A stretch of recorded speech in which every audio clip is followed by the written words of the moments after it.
최원석 교수 연결해서 지금 말씀드린 이 전반적인 상황에 대해서 좀 궁금한 점 여쭤보도록 하겠습니다. 교수님 안녕하십니까? 예, 안녕하세요. 네. 이 백신에 대한 안전성 문제가 계속 나오는데요. 미국 보건당국이 희귀 혈전증 발생을 이유로 얀센 백신에 대한 백신 접종을 일시적으로 지금 중단을 권고했습니다. 이 어떤 이유로 혈전증이 발생하는 것으로 추정하고 있습니까? 네, 뭐 아직은 정확하게 알 수는 없지만 네. 추정하기로는 이제 아스트라제네카 백신에서 확인되었던 그런 희귀한 혈전증과 유사한 기전일 가능성이 좀 있어 보이는데요. 이 아스트라제네카 백신 접종하고 나타나는 혈전증의 경우에 이제 백신 접종으로 만들어진 항체가 혈소판이라는 이제 혈액 내 한 성분에 붙어서 활성화시키고 이 혈소판의 숫자를 떨어뜨리고 궁극적으로는 혈전을 만들고 이런 일종의 자가면역과 같은 질환의 형태 이런 기전으로 문제를 일으키는 것이 아닌가 추정하고 있거든요. 그래서 네.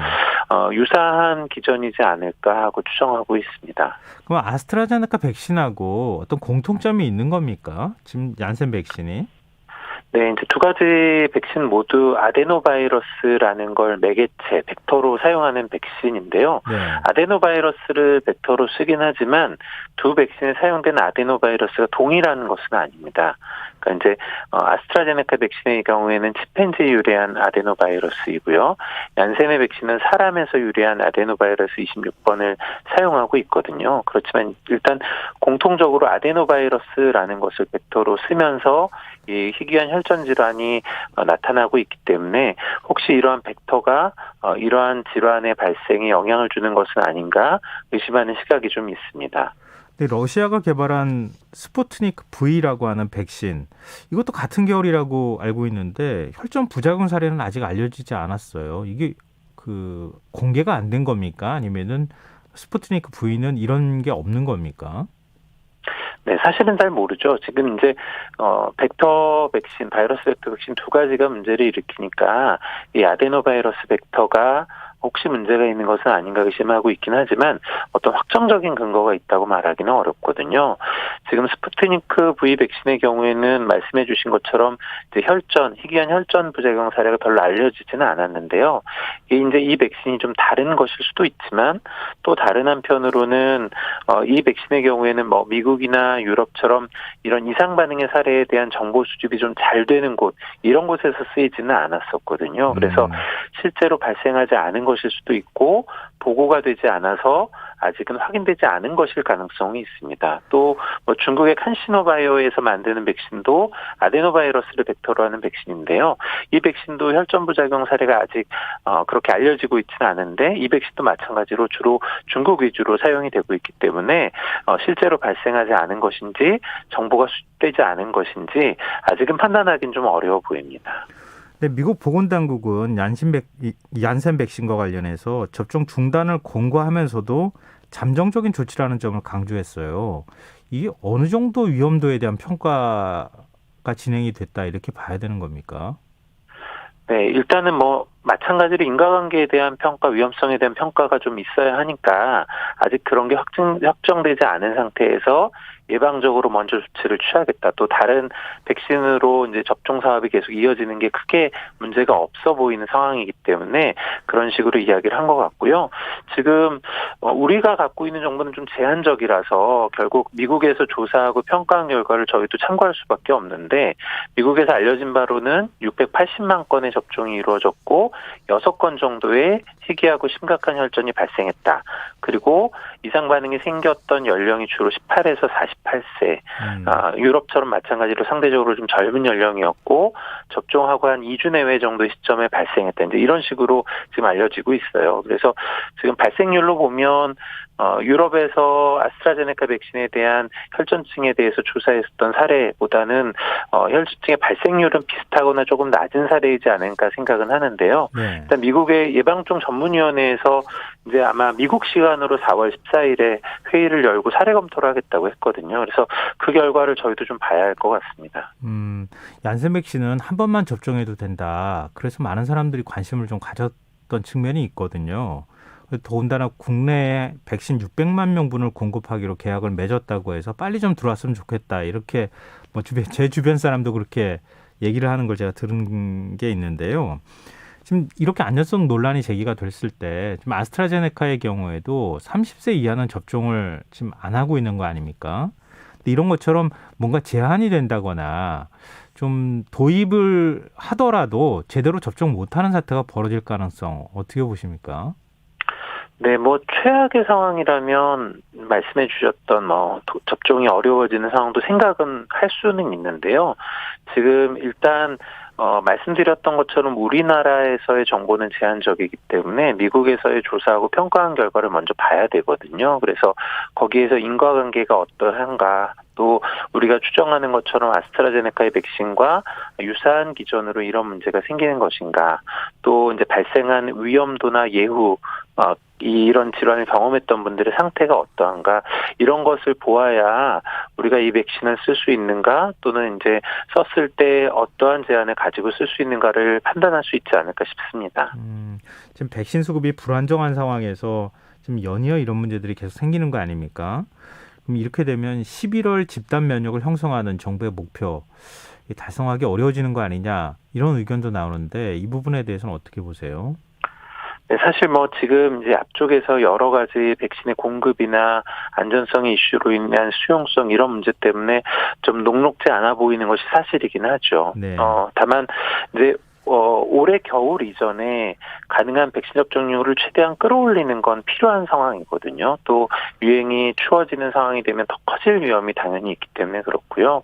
또 우리가 어떤 목표는 있어야 백신 수급이나 접종에 어떤 만전을 좀 기할 수 있다라는 측면도 있어서 일단 목표는 좀 있어야 하지 않을까 생각은 하고요. 또 우리가 이제 우리나라의 백신 접종 계획을 좀 보면 주로 앞쪽에는 고위험군에 대한 접종을 통해서 중증이나 사망 위험이나 이런 걸 좀 낮추는 측면, 또 후반부로 갈수록 백신 접종률을 높여서 집단 면역에 가까워질 수 있도록 노력하는 이런 식의 계획이거든요. 우리나라의 백신 접종 인프라가 사실은 괜찮고, 매년 독감 백신의 접종을 보면 한 3개월 정도 기간 동안 한 2, 3천만 명이 접종을 해온 경험이 있기 때문에 네. 수급이 좀 원활해질 수 있고, 또 수용성이 어느 정도 유지가 될 수 있다면, 그래서 상분기의 접종률을 최대로 높인다면 그래도 근접해 갈 수는 있지 않을까 하는 생각은 합니다. 근데 아스트라제네카하고 얀센 백신은 이렇게 안전성 논란에 휘말려 있는 상황이고, 노바백스는 사용 승인이 지금 안 나 있는 상황이고, 그럼 나머지 모더나하고 화이자에 우리가 기대할 수밖에 없는데 좀 백신 수급을 좀 앞당길 수 있는 방법은 없을까요? 네, 사실 우리나라뿐만 아니라 전 세계적으로 이런 이슈로 인해서 백신에 대한 선호가 mRNA 백신 이 플랫폼으로 많이 치우쳐지고 있는 상황이기 때문에 이 수요와 공급의 불균형이 지금 극단적으로 더 심해져 있거든요. 그래서 어떤 뾰족한 대책으로 수급을 앞당기기가 쉽지 않아 보이는 것이 사실입니다. 지금 이제 구체적인 협상 과정이 어떻게 진행되고 있는지는 정부에서만 알고 있기 때문에 저희가 이제 정확한 상황을 알 수는 없지만, 일단 정부에서는 범정부적으로 협상에 나서겠다, 적극적으로 임하겠다고 이야기를 하고 있으니까요. 이런 협상이 조금 더 적극적으로 공격적으로 좀 되는 것이 필요하지 않을까 싶습니다. 네. 이어서 코로나19 확산세에 대해서 좀 여쭤보고 싶은데요. 신규 확진자 수가 700명대를 지금 기록하고 있는 상황입니다. 내일도 지금 700명 정도 숫자가 나오지 않을까, 이런 얘기가 나오는데요. 이 4차 대유행에 이미 접어들었다, 이렇게 봐도 되는 겁니까? 네, 4차 대유행이라는 용어에 좀 이견이 있긴 한데요. 적어도 네. 이제 환자 발생이 급증하는 상황이 다시 도래한 것은 맞지 않나 싶습니다. 이게 단순히 환자 발생하는 그 숫자뿐만 아니라 이전에 12월에 환자 발생이 급증했을 때 보였었던 양상들, 전파 경로가 모호한 환자의 비율이 계속 증가하고, 또 어떤 특정한 집단이 보여지지 않고 다양한 지역과 집단에서 이렇게 폭넓은 전파가 이루어지고 있다는 점, 이런 점들이 지금도 관찰이 되고 있거든요. 또 한 가지 걱정하는 점은 이제 환자 발생의 숫자가 이렇게 크게 늘어난 것에 비해서 일반 시민들께서 느끼는 위기감이 이전과는 좀 다른 것 같아요. 사회적인 활동이나 접촉의 빈도나 이런 걸 보아도 그렇고요. 그래서 이런 상황이라면 일간 등락은 좀 있을 수 있겠지만 이 환자의 증가 양상이 쉽게 꺾이지는 않을 것 같다. 즉 확산세가 한동안 지속될 가능성이 높아 보인다, 이런 생각을 하고 있습니다. 정부는 서민 경제를 생각해서 사회적 거리두기 단계를 높이는 부분에 대한 고심을 좀 하고 있는 것 같은데요. 확산세를 꺾을 골든타임을 놓치게 된다. 빨리 지금 사회적 거리두기 단계를 올려야 된다. 이런 주장에 대해서는 어떻게 보십니까? 사실 뭐 기존의 거리두기 단계와 기준이 이미 상당히 유명무실해졌죠. 그 숫자적인 관점의 단계가 갖는 의미도 이미 많이 줄어들어 있는 상황이기도 하고요. 또 이제 방역의 조치가 어떻게 되는 것이 좋을까, 또 수용성이 어떨까에 대한 걱정도 있긴 합니다. 다만 말씀드렸던 것처럼 지금의 상황이 유지되어서는 확산세를 잡기는 쉽지 않아 보이거든요. 그리고 어떤 시점이 지나면 이 확산세를 꺾는 게 점점 더 어려워질 가능성이 많아 보입니다. 그래서 단계 격상이든 또는 추가 조치이든 이 확산세를 줄일 수 있는 추가적인 방안은 꼭 있어야 하지 않을까 싶습니다. 국내산 이 유제품 생산 업체가 자사 발효 음료가 코로나19 억제에 효과가 있다 이렇게 발표해서 지금 논란이 일고 있는데요. 이 어떻게 이해를 해야 됩니까?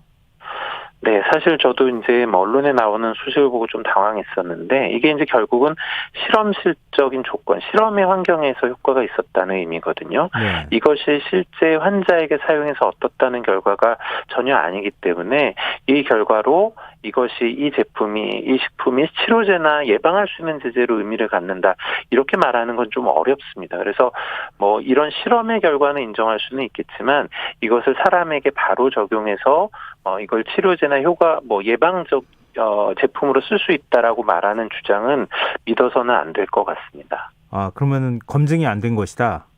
그렇죠. 이게 이제 사람에게 사용해서 물론 안전하게 먹는 식품이니까 안전성의 측면에서는 문제가 되지는 않겠지만 실제 효능의 측면에서는 입증이 되었다고 말할 수는 없는 거죠. 네, 알겠습니다. 뭐 지금 판매량이 많이 늘었다 이런 얘기도 나오는데 이렇게 그 임상 시험도 하지 않은 것에 대해서 예방 효과가 있다 이렇게 발표하는 내용이 어떻게 나올 수 있었는지 좀 의문이 들기도 해서 여쭤봤습니다. 네, 오늘 말씀 고맙습니다. 네, 감사합니다. 예, 지금까지 고려대 안산병원 감염내과 최원석 교수였습니다. 오늘 문자 주제가요. 꽃샘추위로 생긴 일화입니다. 청취자분께서 많이 문자 보내주시고 계시는데요. 6193님, 꽃샘추위에 세탁해 넣어놨던 아이들 패딩 다시 꺼내서 억지로 입혔네요. 이런 날 특히나 따뜻하게 입혀서 감기 조심해야 하거든요. 라고는 의견 주셨습니다. 그렇죠. 아이들 건강 걱정하시는 분들 많을 것 같습니다. 든든하게 옷 입히시기 바랍니다. 3679님, 새벽에 추워서 잠에서 깼는데 아내가 이불을 독차지하고 있어서 제 쪽으로 잡아당겨서 다시 잠이 들었는데요. 아파서 깨보니 저는 침대 바닥에 떨어져 있고 아내 혼자 이불 뒤집어 쓰고 자고 있더라고요. 저 자다가 무슨 봉변을 당한 걸까요? 이렇게. 네. 네. 아닙니다. 혼자 떨어지셨을 거예요. 그냥 억지로 당겨가지고 밀어서 떨어뜨리시지 않았을 거라고 생각합니다. 그게 맞을 겁니다. 그렇게 믿으십시오. 네, 문자 보내주셔서 정말 감사합니다. 아마 저희에게 재미있는 일화 농담으로 전해주신 거라고 생각합니다. 계속해서 문자 많이 참여해 주십시오. KBS 라디오 김성환의 시사 1부 순서는 여기서 마무리하겠습니다. 1부 끝곡으로 JS의 종로에서 들으시고요. 전 11시 정각 2부에 다시 오겠습니다.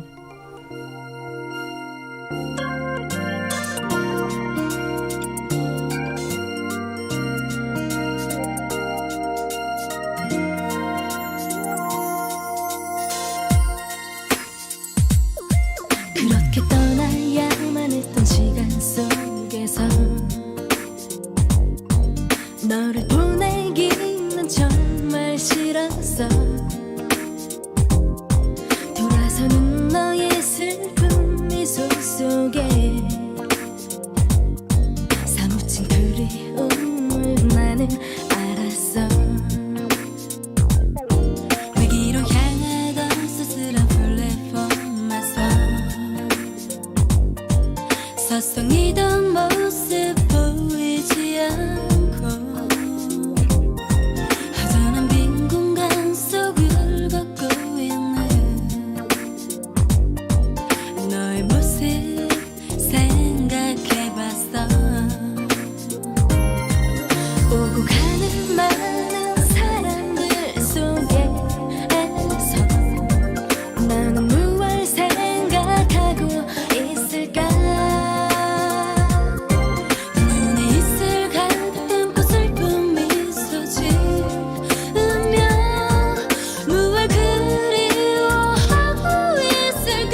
KBS 58분 날씨.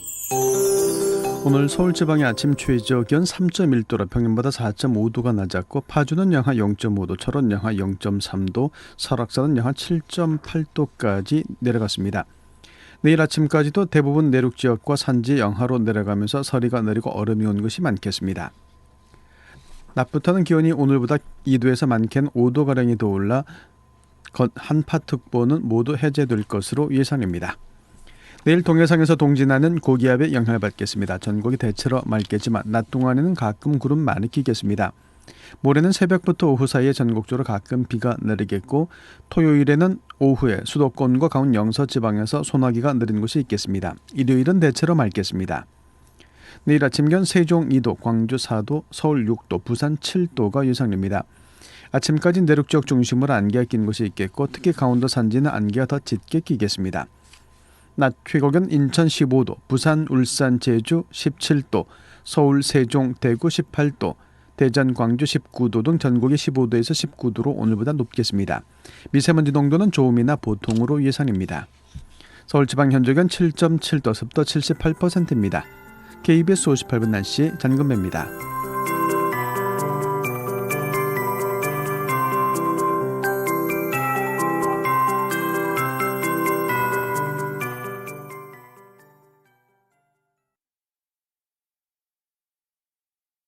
정성을 다하는 국민의 방송 KBS가 11시를 알려드립니다. AM 711kHz, FM 97.3MHz, KBS 1라디오입니다. HLKA.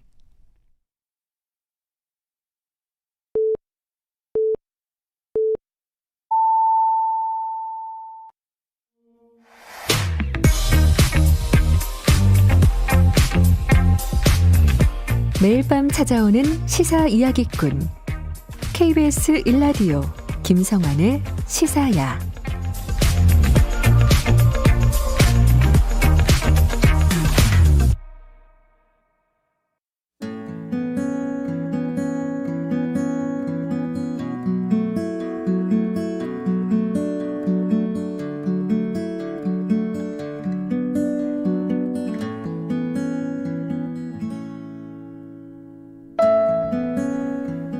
꽃이 피는 이유를 전에는 몰랐다. 꽃이 필 적마다 꽃나무 전체가 작게 떠는 것도 몰랐다. 꽃이 지는 이유도 전에는 몰랐다. 꽃이 질 적마다 나무 주위에는 잠에서 깨어나는 물 젓는 바람소리. 사랑해본 적이 있는가? 누가 물어보면 어쩔까?